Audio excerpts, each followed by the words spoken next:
Welcome students, welcome to AIR Gurukul. My name is Rohit Srivastava और इस session में हम लोग सरफेस टेंशन में सरफेस एनर्जी पढ़ेंगे। ओके, तो लेट्स बिगिन द सेशन। तो देखो, लास्ट टाइम हमने समझा था कि कोई भी कंटेनर में अगर कोई फ्लूइड भरा हुआ है, ठीक है, तो उसके सरफेस पे हम जानते हैं कि एक टेंडेंसी होती है लिक्विड की कि वो अपने सरफेस एरिया को मिनिमाइज करना चाहती है, राइट। तो जो सरफेस के पार्टिकल्स हैं उनके ऊपर जो उसके इर्द गिर्द पार्टिकल्स होंगे नीचे, वो फोर्स लगा रहे होंगे नीचे की ओर, राइट। और कुछ साइड वाले भी लगा रहे होंगे। हाँ, ऊपर में कोई फोर्स नहीं लगेगा और जिसकी वजह से नेट फोर्स डाउनवर्ड आएगा और इसके सरफेस एरिया को मिनिमम करना चाहेगा, ठीक। ये तो हमारा फोर्स दिख रहा है जो कि सरफेस के पार्टिकल्स पे लग रहा है, तो हम ये कह सकते हैं कि नेट फोर्स जो है सरफेस के पार्टिकल्स पे वो डाउनवर्ड है, ठीक। लेकिन अगर बल्क में हम कोई पार्टिकल देखें, बल्क वाले रीजन में, तो उसके तो चारों तरफ फोर्स लग रहे होंगे, तो नेट फोर्स तो जीरो हो जाएगा यहाँ पे। और फोर्स जो रहेंगे वो इक्वली रहेंगे, चारों तरफ से खींच रहे होंगे, तो यहां पर एफ नेट जीरो आ जाता है, ठीक है। यानी कि अगर यहां पर नेट फोर्स है और यहां नेट फोर्स नहीं है, इसका मतलब एनर्जी कहां की ज्यादा है? सरफेस वाले पार्टिकल्स की ज्यादा है compare to the bulk particles. Bulk particle में तो एनर्जी होगी ही नहीं, इसीलिए surface molecules have more energy than bulk molecules. Therefore liquid surface tries to minimise its surface area. और यहां पर जो सरफेस के पास एनर्जी होती है वही उसके सरफेस एरिया को मिनिमम करने की क्षमता रखती है, ठीक है। और उसी को हम लोग सरफेस टेंशन कहते हैं, ठीक। अब हमारे पास एक सोप फिल्म है, हम लोगों को निकालना है actual formula of surface energy. Soap film क्या होती है? अगर मान लो ऐसा कोई फ्रेम है हमारे पास, मेटल फ्रेम, ठीक है, और ये स्लाइडिंग वायर है, ये जो देख रहे हो ना, ये स्लाइडिंग वायर है। इसको हमने एक सोप फिल्म में डुबोया और निकाल लिया, ठीक है। तो क्या होगा? ये वाला पूरा पार्ट जो हो जाएगा वो अंदर में वो लिक्विड से भर जाएगा, आई मीन वेट तो हो ही जाएगा, ओके। वेट होने के वजह से क्या होगा? अगर हम इस स्लाइडिंग वायर को बाहर की ओर खींचना चाहें, एक्सटर्नल फोर्स लगाएं, तब तो इसका इंटरनल जो लिक्विड है, जो वेट हो रखा है, ये उसको आई मीन उसकी टेंडेंसी क्या है? मिनिमाइज करने की, राइट। तो इसको मिनिमाइज करने के लिए अंदर की ओर फोर्स लग रहा होगा, हम उसके अगेंस्ट फोर्स लगा रहे हैं, तो वर्क डन करना पड़ेगा इस फोर्स के अगेंस्ट, राइट। तो वही work done by external agent होगा, जो वो क्या होगा?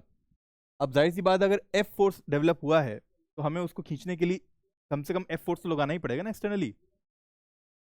तो एफ इंटू, और मान लो हम डी एक्स स्लाइड करते हैं, तो F delta x work done by external agent हो जाएगा, राइट। अच्छा, अब ये जो लेंथ एल है, मान लो ये लेंथ जो है मेम्ब्रेन की वो एल है, तो सरफेस टेंशन का फॉर्मूला हम जानते हैं क्या होता है? एफ बाई एल होता है ना, परपेंडिकुलर फोर्स अपॉन में ये लेंथ। तो फोर्स की वैल्यू क्या आ गई? एस इंटू एल, ठीक है। तो यहां पर हम लिख सकते हैं जो work done by external agent है वो क्या हो रहा है? S L into delta x हो रहा है, बिकॉज हम लोग स्लाइड कर रहे हैं वायर को डेल्टा एक्स डिस्टेंस से, इस एक्सटर्नल फोर्स एफ के आधार पे, इसी के बेसिस पे, ठीक है।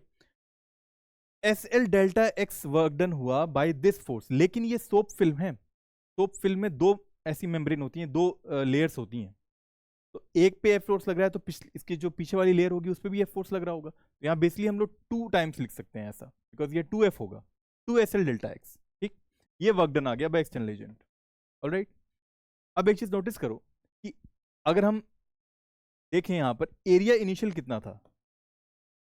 एरिया इनिशियल था, अ, अगर सोप फिल्म है, डबल मेम्ब्रेन है इसमें, तो एक्स इंटू एल एक एरिया हुआ, इसके जस्ट पीछे जो होगा एक और में फिल्म होगी, राइट, तो वो भी एल एक्स हो जाएगा। तो यहाँ टू एल एक्स हम लिख सकते हैं एरिया, राइट। और जो एरिया फाइनल है वो क्या होगा? देखो, अब डेल्टा एक्स स्लाइड कर चुका है वायर, तो टोटल लेंथ यहाँ पर एक्स प्लस डेल्टा एक्स हो गई, और एल लेंथ है ही, ठीक है।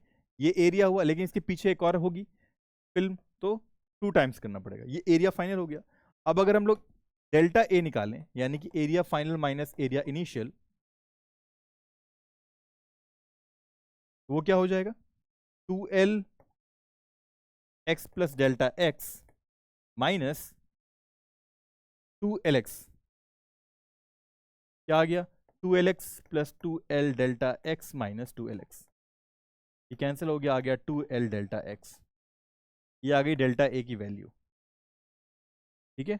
Two L delta X change in area. और देखो यहां पर क्या हो रहा है, अगर हम एस को बाहर ले लें और बाकी सारे टर्म्स को एक ब्रैकेट के अंदर रख दें, two L delta X 2L delta X क्या हो रहा है, डेल्टा ए के बराबर। तो जो वर्क डन आता है बाय एक्सटर्नल एजेंट वो एस सरफेस टेंशन इनटू में चेंज इन एरिया के बराबर होता है, एस डेल्टा ए। और यही जो work done by external agent होता है ये सरफेस एनर्जी के रूप में स्टोर हो जाता है, या सरफेस एनर्जी जो होती है उसको हम लोग ये कह सकते हैं इसके बराबर U। बिकॉज सरफेस एनर्जी नहीं होगी तो उसका मिनिमाइज करने का या कॉन्ट्रैक्ट करने का जो क्षमता होगा वो कहाँ से आएगा, सरफेस के पास, है ना। तो वो एनर्जी मिलती है यहीं से, एस डेल्टा ए से। अब एक क्वेश्चन है, find the work done required to increase the radius of soap bubble from 2 centimetre to 5 centimetre. एक सोप बबल है हमारे पास, इसका रेडियस इनिशियली 2 सेंटीमीटर था और बढ़ के कितना हो गया है अब 5 सेंटीमीटर हो गया, ठीक है। सरफेस टेंशन दिया हुआ है और 2 सेंटीमीटर से बढ़ा के 5 सेंटीमीटर तक करने में कितना वर्क डन करना पड़ेगा, ठीक है, रेडियस को इतना बढ़ाने में सोप बबल का। तो वर्क डन जो होता है वही चेंज इन या यूं कह लो सरफेस एनर्जी के बराबर होता है, तो वो होता है एस डेल्टा ए के बराबर। सरफेस टेंशन दिया हुआ है, अब डेल्टा ए क्या होगा, A final minus A initial.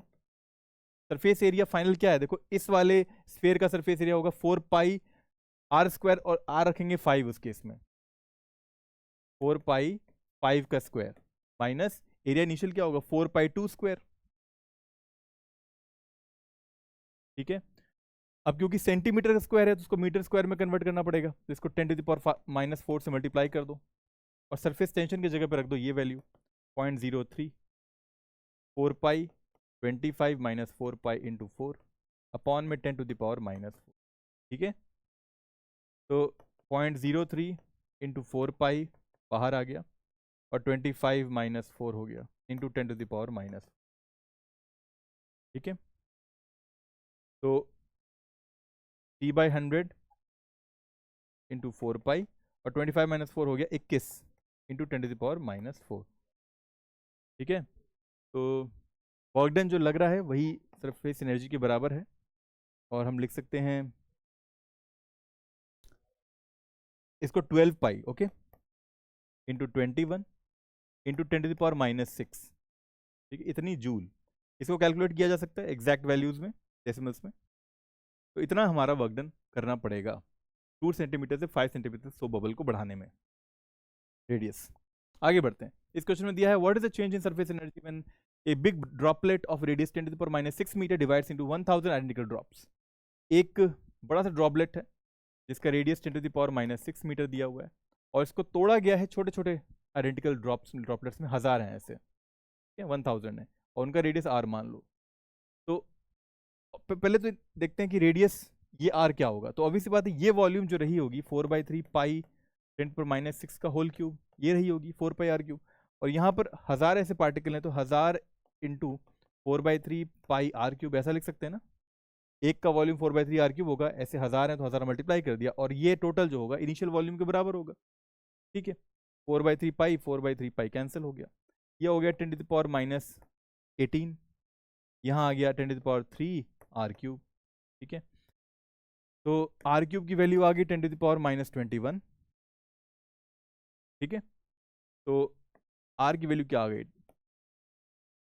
10⁻7 metre. तो ये स्मॉल r हैं, ये 10⁻7 मीटर के बराबर है। तो चेंज इन सरफेस एनर्जी जो होगा वो तो जाहिर सी बात है एस डेल्टा ए के बराबर होगा। सरफेस टेंशन हमें इसमें नहीं दिया हुआ है, ठीक है। तो A final minus A initial तो लिख ही सकते हैं ना। ए फाइनल क्या होगा, देखो ए फाइनल जो होगा एक का सरफेस एरिया होगा 4 पाई r स्क्वायर, 4 पाई r स्क्वायर, ठीक है। और ऐसे 1000 हैं तो इंटू 1000 करना पड़ेगा ना, माइनस ए इनिशियल तो खाली इसका होगा 4 पाई 10⁻6 का स्क्वायर, 4 पाई 10⁻6 का स्क्वायर, ठीक है। और अगर हमें यहाँ से 10⁻7 जो मिला है ये हम यहाँ रख देते हैं और एस की वैल्यू अगर हम यहाँ पर दी होती वो रख देंगे तो पूरा एनर्जी हमारा मिल जाएगा एग्जैक्टली जूल्स में, ठीक है। आगे बढ़ते हैं, ये क्वेश्चन जेईई एडवांस का है, इसको सॉल्व करते हैं। यहाँ पर पूछा है कि एक लिक्विड ड्रॉपलेट है जिसका रेडियस r दिया हुआ कैपिटल R 10⁻² मीटर, वो डिवाइड किए जाते हैं k आइडेंटिकल ड्रॉप्स में, ठीक है। और सरफेस टेंशन यहाँ दिया हुआ है 0.1/4 पाई न्यूटन पर metre. Change in surface energy जो हो रहा है वो 10⁻³ जूल है। और जो के की वैल्यू है, जो के एनालिटिकल ड्रॉप्स है उसमें के की वैल्यू दी हुई 10⁻⁴ अल्फा। अल्फा निकालना है, ऑप्शंस दिए हुए हैं। तो अब अगेन यहाँ पर इसका रेडियस हमें पता है आर, जो कि इतना दिया हुआ है, लेकिन इनके रेडियस नहीं पता है, तो यहाँ पर स्मॉल आर मान लेते हैं इन्हें। तो क्या होगा, 4/3 पाई आर क्यूब, जो इनिशियल वॉल्यूम होगा वो के times 4/3 pi small R cube के बराबर होगा, है ना। ये कैंसिल ही हो गया, आर क्यूब की वैल्यू आ गई के आर क्यूब, और के की वैल्यू दी हुई 10⁻⁴ अल्फा। ठीक है, ओके, यहाँ तक छोड़ देते हैं फिलहाल। और अब देखो यहाँ डेल्टा यू दिया हुआ है, और हम जानते हैं डेल्टा यू क्या होता है, एस डेल्टा ए होता है ना। और ये दिया हुआ है 10⁻³ और सरफेस टेंशन भी दिया हुआ है 0.1/4 पाई। और डेल्टा ए क्या होगा, A final minus A initial. A final क्या होगा, ए फाइनल होगा, देखो यहां पर हमारे पास जो एरिया है वो 4πr² है, 4πr² है। अब 4πr² को कितनी बार मल्टीप्लाई करना पड़ेगा, के टाइम्स 0.1/4 पाई के टाइम्स इंटू 4πr² माइनस ए इनिशियल क्या रहेगा 4 पाई कैपिटल R²। ये चेंज इन एरिया आ गया, और यही डेल्टा यू के बराबर है 10⁻³ तो 10⁻³ रहने दो, ये 0.1 को 10⁻⁻1 लिख दो, और 4 पाई यहाँ से दोनों जगह से कॉमन आके कैंसिल हो गया नीचे से। तो अब के की जगह पे क्या रख सकते हैं, 10⁻⁴ अल्फा। R² जो है 10⁻⁴ R² माइनस कैपिटल R², ऐसा लिख सकते हैं ना। अब देखो दो इक्वेशन हमारे पास, ये और ये, और हमें निकालना क्या, अल्फा निकालना है। तो और हाँ, आर की वैल्यू, कैपिटल आर की वैल्यू दी हुई, तो स्मॉल आर को रिप्लेस कर देते हैं। आर क्यूब को क्या लिख सकते हैं, आर क्यूब अपॉन में 10⁻⁴ अल्फा। तो आर क्या हो गया यहाँ पे, आर अपॉन में 10⁻⁴ अल्फा बाई 3, है ना। तो अगर यहाँ पुट करें, देखो ये 10⁻⁻1 यहाँ पे आएगा तो 10⁻⁻2 हो गया, और 10⁻⁴ अल्फा रहने दो, और आर के जगह पे वहां पर पुट कर दो, तो ये हो जाएगा R² अपॉन में 10⁻² अल्फा बाई 3। ठीक है, और माइनस में R²। ठीक है, अच्छा, अब यहाँ 10⁻⁻2 रहने दो, और R² कॉमन ले लो, और R² अगर कॉमन लेंगे भी तो देखो क्या हो जाएगा, 10⁻⁻4 हो जाएगा ना। और यहाँ क्या रहेगा, 10⁻⁴ अल्फा माइनस 2 अल्फा बाई 3, और यहाँ रह गया -1। ये हो गया 3 अल्फा माइनस 2 अल्फा बाई 3, यानी कि 10⁻⁴ अल्फा बाई 3 -1, और 10⁻⁴ यहाँ आ गया 10⁻² हो गया, यानी 100 हो गया। ठीक है, अब एक चीज आ रही है हमारे पास, 100 + 1 is equal to 10⁻⁴ alpha by 3। ठीक है, अब हमें इक्वेट करना है पावर्स को, तो ये 1 को इग्नोर कर सकते हैं ना, बिकॉज अगर 1 को लेंगे तो 101 का कोई हम लोग को वैल्यू नहीं मिलेगा 10⁻⁴ समथिंग में। तो इस 1 को इग्नोर अगर कर देते हैं तो ये 10 का स्क्वायर लिख सकते हैं, ये लिख सकते हैं 10⁻⁴ अल्फा बाई 3। तो अल्फा बाई 3 क्या आ रहा है हमारा 2, देखो अल्फा क्या आ गया 6। तो ऑप्शन ए इज राइट। ठीक है, तो इस तरह ये सेशन कंप्लीट था स्टूडेंट्स। तो अगले सेशन में फिर मिलेंगे एक नए टॉपिक के साथ। Until then keep learning and keep having fun with physics. Thank you very much.